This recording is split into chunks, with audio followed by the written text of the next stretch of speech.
कौन बनेगा नेता। नगर निगम के चुनाव पास आने वाले थे। पूरे कानपुर शहर में टिकट को लेकर मारामारी शुरू थी, लेकिन सबसे ज्यादा चर्चा में वार्ड नंबर 40 की सीट थी। वो इसलिए क्योंकि इस बार वहां की सीट महिला के लिए आरक्षित थी। अब सवाल ये था कि चुनाव लड़ेगा कौन।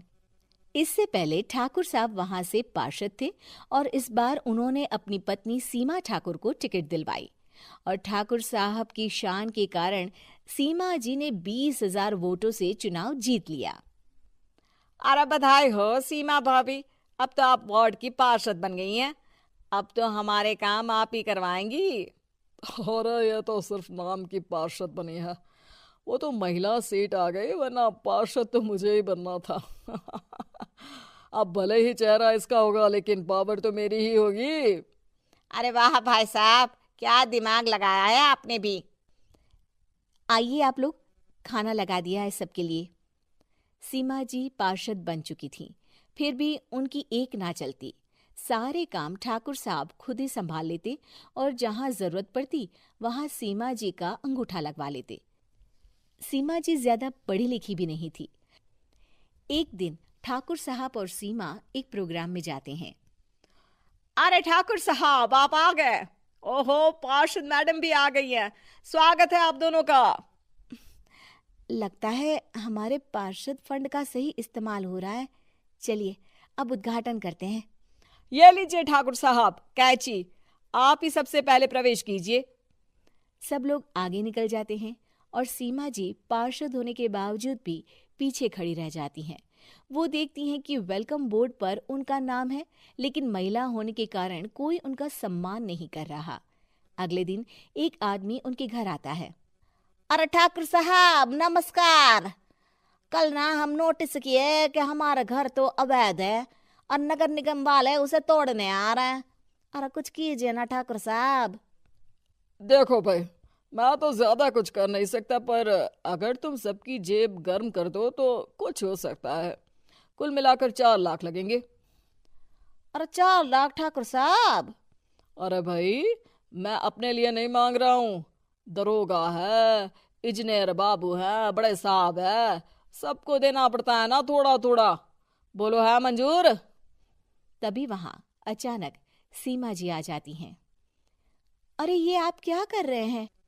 पहले इन्हीं लोगों से तो आपने वोट मांगे, अब इनसे ही पैसे ले रहे हो।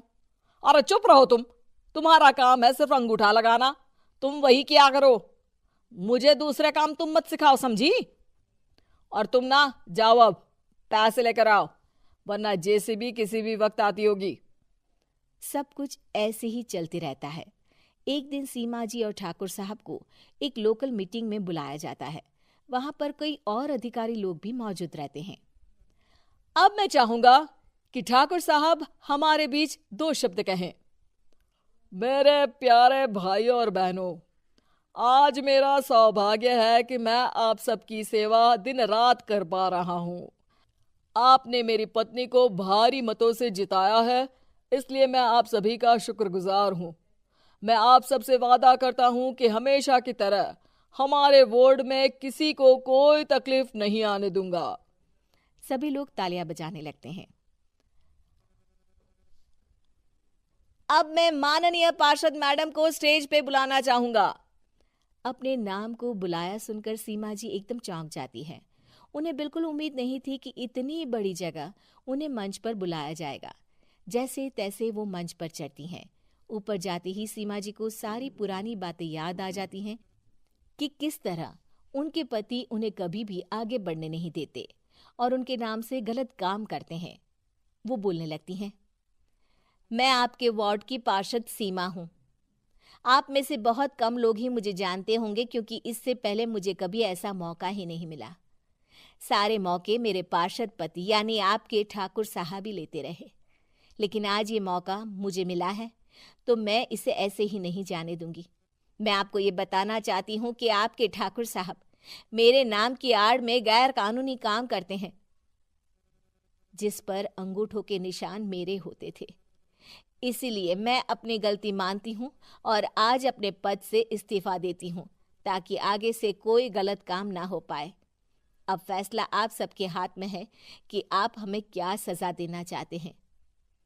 सीमा जी की बातें सुनकर ठाकुर साहब के चेहरे का रंग उड़ जाता है और वो शर्म से मुंह नीचा करके वहां से चले जाते हैं और पद से इस्तीफा देकर ही सही सीमा जी अपने आप में आत्मविश्वास महसूस करती हैं।